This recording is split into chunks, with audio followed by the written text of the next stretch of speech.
right, last piece of the day. No name, no face. Hell, not much of a woman either. She's selling for the price of a busted chair. All right, last piece of the day. No name, no face. She was sold like an animal, but he treated her like a queen. Dakota, spring 1869. The wind screamed through Dakota Crossing, dragging a river of red dust from the plains and flinging it into every corner of the small frontier town. It wasn't a sandstorm, but a long, punishing gale, the tired, endless breath of a land that had seen too much blood and too little mercy.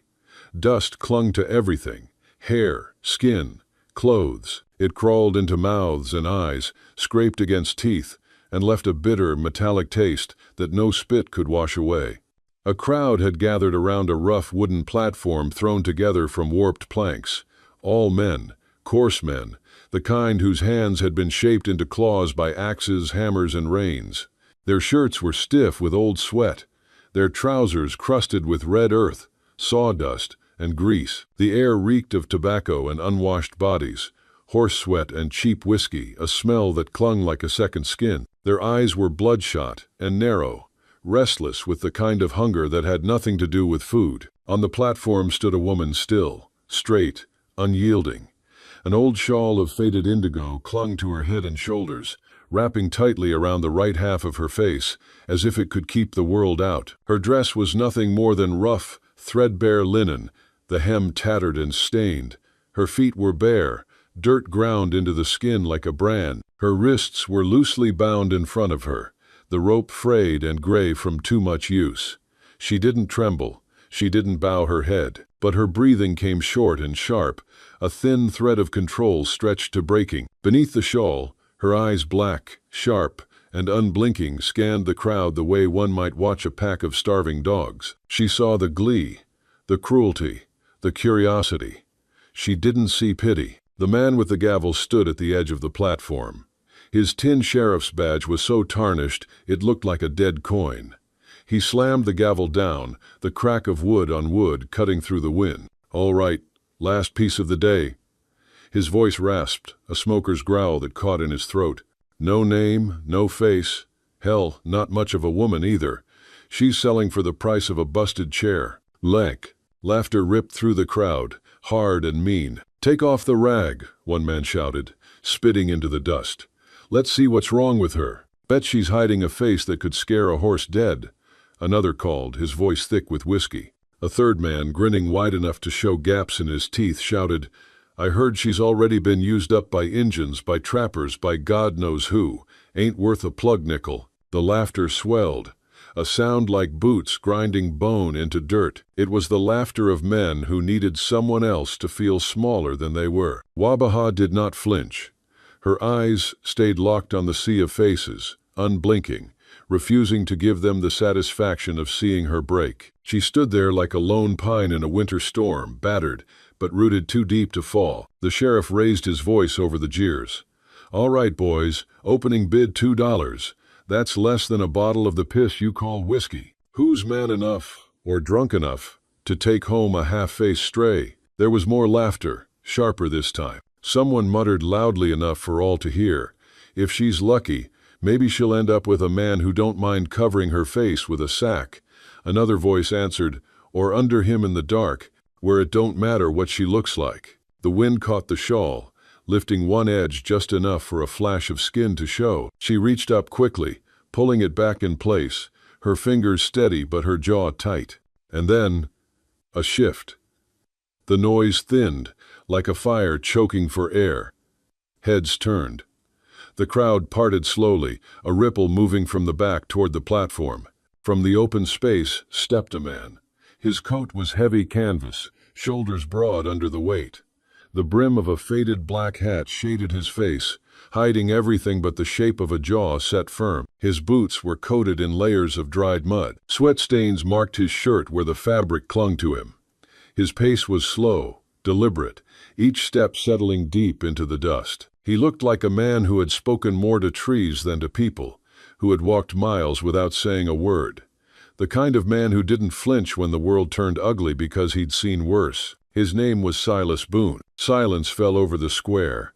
The wind still whistled, but the human noise had ceased. Silas's eyes, as deep as old stone crevices, swept past the crowd and settled on the auction block. He didn't look at the auctioneer, nor at the crowd, but directly at Wabaha. He didn't look at the scar or the shawl, but into her eyes. $3, Silas said, his voice low and steady, unhurried, impatient. It was a voice familiar with the solitude of deep forests. The auctioneer squinted, incredulous. "You sure about that, friend?" Silas's expression didn't change. "I said what I said." A few chuckles rippled through the crowd. "Must be desperate." The auctioneer cleared his throat, looking confused. "Don't you want to see what you're buying?" Silas tilted his head slightly, still not taking his eyes off Wabaha. "I'm not buying a face," he said softly, just loud enough for the auctioneer to hear. "I'm marrying a person." The wind seemed to stop. No one laughed. Silas's voice wasn't angry, nor was it longing. It was simply an affirmation, an undeniable truth. The auctioneer muttered, scribbling on a crumpled piece of paper. "Name, Silas Boone. Occupation, logger." He pushed the paper toward Silas, who signed it without a blink. Then he turned to Wabaha. "Ma'am, you're legally married now. Tell me your name for the record." The shawl on Wabaha's face moved slightly. At first, there was no sound. Then, very softly, a voice emerged, as soft as green moss, but as steady as hardwood. "Wabaha." Silas froze. He couldn't believe his ears. Her name, her voice, echoed in his mind. 3 years ago, in the cold and dark of the snow, a voice had saved his life. He had never heard her name until now. The silent forest, the blood-stained snow, the brilliant light in the ice cave, it all rushed back to him. He turned his back to the crowd and walked away, but not straight. He walked toward the wooden platform. He touched Wabaha's arm, not roughly, not hastily, just firm enough to say, "You're safe now." When they left, no one in the crowd stopped them. No words followed, only the slow, deliberate thud of Silas's boots against the warped wooden planks and the faint rustle of the name that had just been spoken, still clinging to the air as if it feared disappearing. Behind him, Wabaha moved quietly, the soles of her bare feet no longer scraping against splinters. He had given her a pair of old boots, worn but whole. They were too big for her, the leather cracked and soft, but they covered the cold from the earth. The scarf still covered the lower half of her face, yet her back was straighter now, shoulders no longer caving in as though trying to hide her very existence. Around them, the pine forest closed in like a great, solemn audience.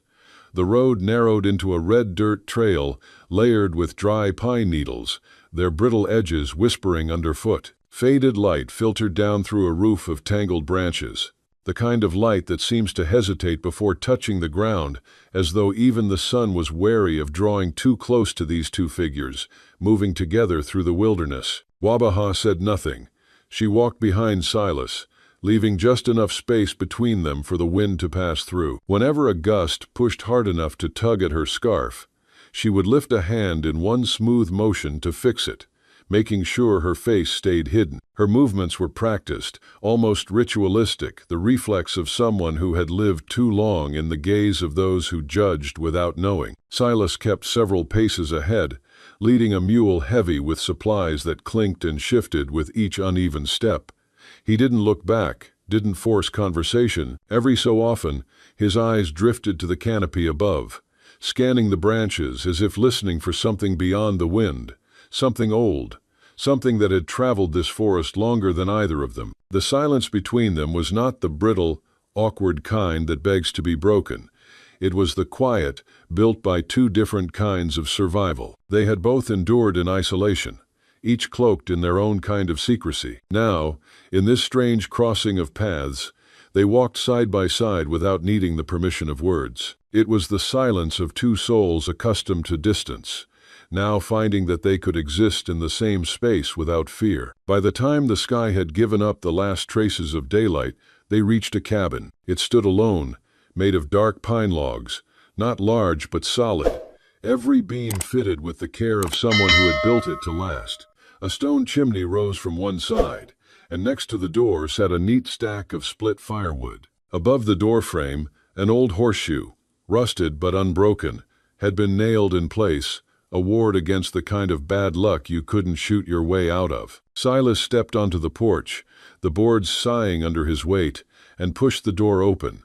The hinges protested with a long creak, releasing a breath of cool, still air from inside. He stepped aside, his voice low but firm. "You can stand wherever you want in here. No one's going to force you anymore." Wabaha entered cautiously, her posture still guarded but no longer bent. She did not remove the scarf.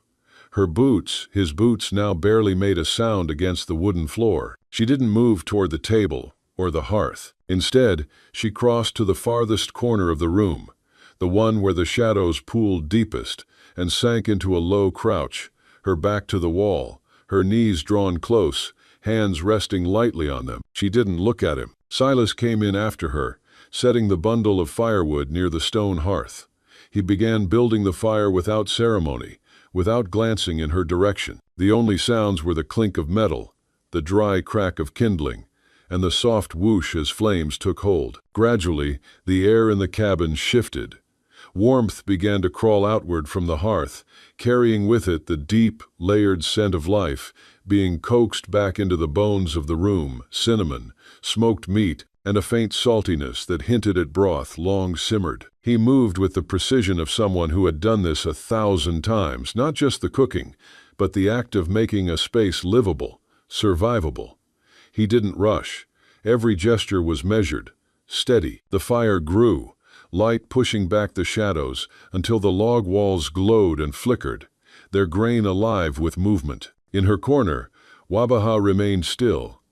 She was a small, dark silhouette against the far wall, the scarf breaking her outline into sharp planes of shadow and fabric. The firelight reached her in fragments, catching the edge of her cheekbone, sliding away. Her eyes followed the flame without moving her head. The light's dance on the walls made the cabin feel both safe and strange, as though they were sitting inside the memory of a place, not the place itself. Outside, the wind prowled through the pines, its voice long and low, a sound that felt older than both of them combined. Inside, Silas placed 2 wooden bowls on the table, one in front of where he sat, and another directly across. Then, after a moment's pause, he fetched a third bowl identical to the others and set it on an empty chair beside him. He didn't look up when he spoke. "Before, I always made 2 bowls, even if no one was there to eat the second one. It was how I reminded myself I'd made it home safe." Wabaha's head shifted slightly, just enough to let one eye catch the bowl's shape in the firelight.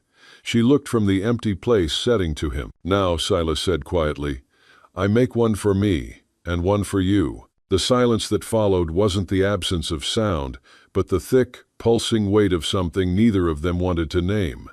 The fire popped softly, a log shifting in the grate. After a long while, Wabaha extended a hand toward the table. Her fingers curled around the bowl meant for her. The scarf stayed on, but her grip was firm despite the faint tremor in her hand. She kept her gaze on the bowl as she lifted the spoon, tucking it under the fabric to eat without revealing her face. Each bite was small, measured, but she finished the portion without leaving a trace. Silas said nothing, just cleared the bowls once she was done. She watched him the entire time, her head resting lightly against her knees. For the first time, she didn't flinch when he moved near. The firelight caught her eyes, steady now, their darkness no longer bottomless, but holding the faintest reflection of the flames. Outside, the wind shifted direction, carrying with it the smell of distant rain, though no drops would fall tonight. The forest would stand guard until morning, and the cabin would keep its warmth through the long hours. And in that small, flickering space between them, between the crackle of the fire and the soft scrape of wooden bowls being set aside, something began to take root, not trust, not yet, but the kind of fragile knowing that 2 people who have survived too much can sometimes share without speaking at all. Later that night, after the fire had died down, leaving only the warm embers, Silas sat alone in front of the hearth. He didn't light a lantern. The firelight was enough, casting dancing shadows on the wooden walls, like silent memories. 3 years ago, it had been a harsh winter, the cold turning pine needles to glass and lungs to fire. He had gone too deep into the forest, greedy for wood and arrogant. He slipped, dislocated his leg, and fell into a snowdrift with no trail. He had stopped fighting, but then rough hands had pulled him away. He remembered the pain, the sound of his body hitting rocks, and then the darkness. He woke up next to a fire in a small cave hidden behind an ice curtain. The fire crackled, and the scent of moss and bitter bark filled his nostrils. Opposite him was a silhouette, a woman. Half her face was covered with a shawl, exactly like the one Wabaha was wearing. "You don't need to know who I am," she said, her voice neither high nor low, just soft, measured, and weary. "But I won't let you die." He remembered the taste of the medicine, bitter, but he drank it. She bandaged his leg, propped it up on hot stones, and kept the fire going all night. When he woke up, it was morning, and she was gone. Only the fire remained, and beside it, a piece of cloth embroidered with pale purple wildflowers. He kept it, still holding it in his coat pocket. And now in the cabin, a woman with a similar voice, with similar quiet hands, and with a name, Wabaha. He closed his eyes. He didn't need proof. He had felt it from the moment she spoke at the auction block. Not the name, but the sound. He didn't tell her that night. He let the memory live within him, a silent understanding between past and present. He glanced at her small silhouette leaning against the wall, the shawl still on her face, her back still turned. The same fear, the same need to disappear. But this time, Silas thought, she wasn't alone anymore. And that might be the beginning of something that could survive even the cold snow. The next morning, the forest held its breath with caution. The mist still clung to the tree trunks like secrets unwilling to be revealed. A gentle breeze passed through the pine needles, high and slow, as if it, too, did not want to disturb anyone. Wabaha stepped out of the cabin alone. She walked softly, her arms crossed over her chest, heading toward a tall pine that stood like a sentinel on the edge of the clearing. The old shawl still covered half her face, but her steps were no longer trembling. Her back was straighter, not from pride, but because it was no longer hunched. At the base of the tree, she sat down, tilting her face slightly toward the early sun, filtering through the branches. With slightly trembling hands, she untied the knot of the shawl at the back of her neck. The shawl slipped down enough for her to breathe with her whole face in the wind. Her mouth, her nose, a small part of her cheek. It wasn't an act of defiance. It was a beginning. Silas saw her from the corner of the yard, where he was kneeling beside a wooden basin, oiling a saw blade. He didn't stand up, didn't call to her, but after a moment he spoke, his voice low and even, as if speaking to the trees rather than to her. "I was badly hurt once, in the middle of winter, lost near Black Ridge. I should have died there." His fingers still worked the saw blade, cleaning it, but someone found me, pulled me into a cave, saved my life. Wabaha didn't turn around. She wore a shawl, didn't say her name, only revealed her hands. He paused for a moment, then turned his head to the side, just enough for his words to carry further. "Your voice. It's just like hers." After a moment of silence, there was a very soft sound, the rustle of cloth against skin. He didn't flinch, even when he felt her eyes on him. When he finally looked up, she was looking directly at him. The shawl was in her lap. Her face was not disfigured. It was a human face, but it bore an unmistakable mark. A long curved scar ran from her right temple to just above her jawbone. The scar wasn't new or bleeding, but it was deep and permanent. She met his gaze, no longer hiding, but not defiant either, just raw. Her voice was as soft as a whisper. "The owner of the inn where I worked said I could keep the room if I gave him something else." She swallowed. I said no. He didn't like that. She looked down for a moment, then back at Silas. He broke in. I fought back, pushed him. He slipped. His head hit the stove. She looked straight into a distant memory. He died. I ran. Silas's jaw tightened, but he said nothing. They said I killed him on purpose, that I had enticed him, that it was all planned. Her voice trembled. There were no witnesses. No one believed me. She looked at her hands. They called me a liar, a whore, a murderer. Silas stood up, wiping his hands on a cloth. Wabaha continued, her voice even and low. They sold me to pay off his debts, passing me from hand to hand like cattle. They told me to cover my face so people would forget, so I would become invisible. She looked at the shawl in her lap. I wore this so others wouldn't look at me as if I were something toxic, so they wouldn't see the scar and judge my worth before I even spoke. She looked up at him again, her eyes glistening but fierce. I didn't ask to be saved. I didn't ask to be bought, but I was so tired of running. Silas didn't move toward her. He didn't touch her. He just nodded. "Thank you," he said, "for telling me." His voice was even, warm, sincere. "You didn't have to, but you did." She blinked hard, but no tears fell, only a breath. And in that breath, something had changed. For the first time since she arrived, she was no longer a shadow. She was a woman with a name, a story, and a face.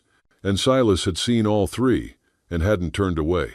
The sunlight seeped into the cabin slowly the next morning, a cautious, golden light pouring through the narrow window above the table. Dust motes turned lazily in the beam like tiny spirits dancing, blessing the stillness. The air in the cabin was quiet, not with fear anymore, but with the hush of an understanding, like a breath held in the space after something fragile has been shared and carefully received. Wabaha had said almost nothing since yesterday, but she hadn't reached for the old shawl. She no longer pulled it up to cover her face before sleeping, no longer kept it at the foot of the bed like a shield waiting for a battle. Her hair, unbound and tousled from sleep, rested on her shoulders as she rose from the small bed. Her steps were still cautious, her posture still guarded, but something tiny about her presence had shifted. It was like the ground beginning to thaw beneath the snow. She squinted at the light flooding in through the window and walked toward the table, expecting the familiar things: a coffee tin, a wooden bowl she washed every night, an old spoon. But she stopped. Something new was waiting for her, a small mirror. It stood upright, silver-framed, old at the edges, but polished clean. It was angled just perfectly to catch the rising sun, to illuminate, not to expose. Beside it was a sea-blue silk scarf, faded but soft and neatly folded, as if it had once been a treasure. There was no note, no gesture pointing to it, just the mirror and the scarf placed there, as if they had always belonged on that table, and as if she had always been meant to find them. Wabaha stared at the objects for a long time. She didn't move. She approached the table slowly, as if afraid the mirror might reflect something she couldn't bear. But when she got close, she looked into it. The scar was still there. It would always be there, but so was the woman behind it. Her gaze lingered, then shifted to the scarf. She lifted it with both hands. It ran through her fingers like water, cool, gentle, kind. She placed the scarf against her head, not to hide the scar, but to frame what others would see, to soften the lines, to control her own image, not out of shame, but out of choice. The scarf fell into place as if it belonged there. In the mirror, a new image emerged. Not the hunted girl from the auction, not the ghost from the blizzard, but a woman, whole, upright, still carrying what she had been through, but no longer buried by it. Behind her, there was a sound, the gentle tread of boots on the wooden floor. She didn't turn around. She didn't need to. Silas stood in the doorway, one shoulder leaning against the frame. He had entered without a word. That was his way. But his expression was not one of caution or surprise. It was one of quiet reverence. He tilted his chin toward the scarf. "That was my wife's," he said, his voice even. "She wore it whenever she needed to feel like herself again." Wabaha's fingers touched the silk near her temple. "I thought maybe it would suit you, too," he added. She turned slightly toward him, no longer avoiding or guarded. He held her gaze, unblinking. Then, with a voice as soft as moss and as firm as an anchor, he said, "Anyone who tries to shame you for what you've survived is blind." A moment passed, and the blind have no right to judge beauty. Her throat tightened. Tears fell slowly, but they fell. Not sharp, desperate tears, but warm, cleansing ones. She looked at herself again. Then gently, She reached out and placed her palm flat against the mirror, touching her own reflection. And for the first time in a very long time, Wabaha allowed herself to be seen. The peace they found in the woods did not go unchallenged. It never did in places like this. Trouble arrived on horseback, alone, under a bruised purple sky. The man was thin, long-legged, his duster coat ragged with dust and miles. His eyes were gray, sharp, and cruel, cutting through the crowd in the saloon like a knife through raw hide. He called himself Cutter, and Cutter was no drifter. He was a bounty hunter, the kind of man who could read tracks like scripture and smell secrets under boot leather. Rumors had drifted up the southern trail of a scarred girl hiding in the hills, her face once covered, now revealed. Someone whispered she had blood on her hands and a logger for a shield. Cutter listened, and then he rode. When he reached the logging camp near North Ridge, he asked too many questions. He played the part of a lost traveler, claiming he was looking for work with the loggers, saying he'd heard about a man named Boone living deep in the woods. Silas came across him near the supply shed. It took only one look for him to know, not by the words. Cutter was polite, calm, but the way his eyes swept the tree line, the stillness in his posture, it was the stillness of a snake just before it strikes. That evening, Silas returned to the cabin. His face was colder than the wind. "He's hunting you," he said simply. Wabaha said nothing at first. She stood by the stove, stirring a soup that had grown thin with memory. Her eyes were steady but distant. Then, without a word, she crossed the room, opened the wooden trunk at the foot of the bed, and took out the old shawl, neatly folded, exactly as it had been since the morning she took it off. Wabaha held the shawl in her hands for a long moment. "I'll wear it again," she said softly. "One more time." Silas looked at her. "You don't have to." Her eyes met his. "This time, I'm choosing it. Not out of shame, but out of strategy." That night, they planned together. Wabaha would ride east along the old burned trail. She would wear the scarf, and Cutter would follow. He wouldn't be able to resist following a lonely, scarred, and veiled girl, a ghost reborn. Silas would go over the mountain pass, ride across, and meet the sheriff in town. If the plan worked, Cutter would ride straight into a trap. And it did. At dawn, when the sky was just a pale pink, Wabaha rode out on Silas's second horse, the scarf tied tightly on her head, her heart pounding. This time, she didn't tremble. She looked straight ahead. By dusk, Cutter had taken the bait. He followed her deep into the eastern rock falls, where Silas was waiting with the sheriff and 2 men from the mountain patrol. Cutter drew his gun first, but not fast enough. He was disarmed, tied, and thrown onto his own horse, charged with illegal pursuit, attempted assault, and murder. Wabaha had watched it all from a high ridge, her figure still hidden by the shawl. Only when Cutter was long gone did she ride down. When she reached Silas, he stepped forward to help her dismount. She let him. Then, slowly, she reached up and untied the knot of the shawl covering half her face. The shawl slid down. She folded it once, then twice, and held it in her hands, staring at the cloth. Silas watched her, unsure what she would do. She looked up at him, her expression calm, but no longer afraid. "It saved me again," she said, "not because it hid me, but because I used it." He nodded.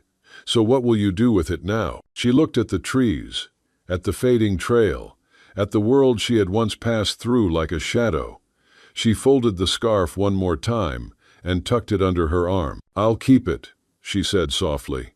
"Not as a cage, but as proof." Silas raised an eyebrow. "Proof of what?" She smiled. "That even what once was my prison can become my shield, if I choose it to be."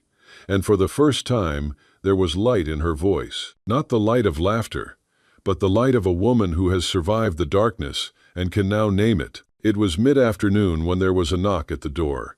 A slow, uncertain knock. Not a demanding knock, but a knock of permission. Silas opened the cabin door to find a woman on the porch. Her dress was worn, stained from the road, and her boots carried the red dust of long trails. Her skin was dark, her posture straight, her eyes cautious but kind. She held her hat in both hands. "My name is Mavis," she said. "Mavis Green. I used to work at Ridley House. Kitchen help, mostly cooking. Behind Silas, Wabaha stepped into the doorway. She stopped dead when she saw the woman. Mavis took a step back, then stopped. "I heard you were here," she said softly, "and I thought it was time I stopped being a coward." The wind sighed softly through the pines as the silence stretched between them. "I saw what happened that night," Mavis said. "Saw him drag you into the back room. Heard you screaming, heard the crash, but I didn't speak up. I needed the job. I needed to eat." Wabaha's fingers tightened on the doorframe. "I'm not proud of it," Mavis continued, "but I can make it right now if you'll let me." Later, at the table, beside cups of tea, Mavis recounted everything, the details that only someone who was actually there would know. She described the bruises, the blood, and the subsequent silence. "I should have said it then," she whispered, "but I'll say it now. You told the truth." With Silas's help, they wrote it all down. Mavis signed the affidavit with a strong, careful hand. The letter was sealed and sent to the nearest justice office by a mounted courier. Weeks passed. The forest grew greener. The sky grew warmer. Then one morning, the sheriff rode up with a single envelope in his hand. Silas opened it on the porch, reading it twice before going inside. Wabaha took it with both hands. The words were few. Charges against Wabaha Crow dropped. Case closed. Arrest warrant recalled. She read them over and over. Wabaha stepped outside, past the woodpile, past the horses, and down to the tree line. She found the old pine, where she had first removed the shawl. She sat down at the base of the tree, ran her fingers through the moss, and breathed. She didn't cry. She didn't laugh. She just closed her eyes, and with a voice smaller than a breath, she said, "For the first time in my life, I don't have to run." Justice had come, not with trumpets, not with applause, but with the truth, and the quiet strength of one person who had finally decided to stand by it. Spring came to the hills gently. The trees that were once bare and brittle now wore soft buds, like promises waiting to bloom. The mist still rolled in at dawn, but it was thinner, lighter, as if even the mist had grown tired of hiding. Birds sang again. The river ran with purpose. The forest felt like it was forgiving. Silas was busy. With spare logs and a quiet attention, he built a modest wedding arch just outside the cabin, near the edge, where the wildflowers were starting to grow. It wasn't a fancy arch, 4 upright wooden posts, a simple arch covered with linen, but it stood firm, just like him. They invited only a few people. Mavis came, smiling brightly in a dress that didn't quite fit but suited her spirit. The old blacksmith from town brought a bottle of hard cider. The grocer's wife brought a basket of bread and a bunch of mountain lavender. They weren't many, but they were enough. Inside the cabin, Wabaha stood before the small mirror Silas had left for her months ago. Her dress was simple, hand-sewn muslin, a creamy color, but it fit perfectly because she had made it herself with steady hands and quiet late nights. On her head, she wore a wedding veil. It was the sea-blue silk scarf Silas had given her, the one that had been a symbol of his initial acceptance. Now, she didn't use it to cover her face, but to adorn her hair, to veil what had once been her shame, her fear, her name. When she stepped out of the cabin, the forest fell silent. Silas stood under the wooden arch, his arms crossed over his chest, his heart full. He had trimmed his beard, polished his boots, and ironed his one good shirt without a single sap stain. But none of that mattered when he saw her. She moved slowly, as if the ground had finally given her permission to be seen. And she was beautiful, not because the scarf hid the scar, but because she had chosen to wear it in her own way. When she drew near, Silas took her hand. His voice was low and warm, but every word was firm. "It doesn't matter what's hiding your face," he said. "You were always the woman I chose from the start." He paused, looking into her eyes. "And now, you're the woman I swear to stand beside until the end." Wabaha smiled, not with the caution of someone who has been hurt, but with the peace of someone who has finally been healed. She whispered, "And I swear the same to you." There was no priest, no vows read from a book, just them and the trees and the people who mattered most. And as they kissed, soft and sure, The wind picked up just enough to make the scarf flutter gently. A few drops of rain fell, light as a breath. That evening, as the fire crackled and laughter mingled with the birdsong, Wabaha sat next to Silas on the porch. The sea-blue silk scarf was neatly folded in her lap. She ran her fingers lightly over the embroidery. Mavis sat nearby on a large log, next to the old blacksmith. She whispered, "I never thought a scarf could be so beautiful." The blacksmith took a sip of his hard cider, his eyes on Wabaha and Silas. "It's not the scarf," he said, his voice husky and weathered, "but what she made it into." Wabaha heard their words. She looked at Silas, and he just gave a slight nod, a small smile playing in his eyes. She looked down at the scarf in her lap. It was still the same scarf, but now it was no longer a disguise. It was a possession of her own, a part of her story. Everything that had once been her prison had now become her shield. Her choice had transformed everything. In the flickering light of the campfire, she saw Mavis, no longer the scared woman from the past, but a woman who had found her courage. She saw the old blacksmith, who had seen the truth behind the rumors. She saw Silas, who had seen her even when she tried to hide herself. This wasn't a glorious victory, but it was a healing. Little by little, the invisible wounds had begun to close. They sat there until the last guests had gone and the stars began to appear. The forest, which had once been Wabaha's prison, now embraced them like a home. The night sky stretched overhead, a dark blanket embroidered with 1,000 twinkling lights. Wabaha leaned her head against Silas's shoulder, her hand resting on his. "It's funny," she said, her voice soft. "This thing used to carry all my fears." He looked down at her, his eyes gentle. "And now?" She smiled. "Now it carries all my choices." Silas nodded, intertwining his fingers with hers. They sat like that until the stars shone brightly, and the forest, which had once been their prison, now embraced them like a home. Under the tall pines, Wabaha and Silas had found what so many had lost in this wild land: peace. They had found it, not by forgetting the past, but by accepting it. Their love didn't erase the pain, the scars, or the silence, but it had turned what once bound them into something that could bless them. Because sometimes in the Wild West, survival isn't just about clinging to life, it's about choosing what to cling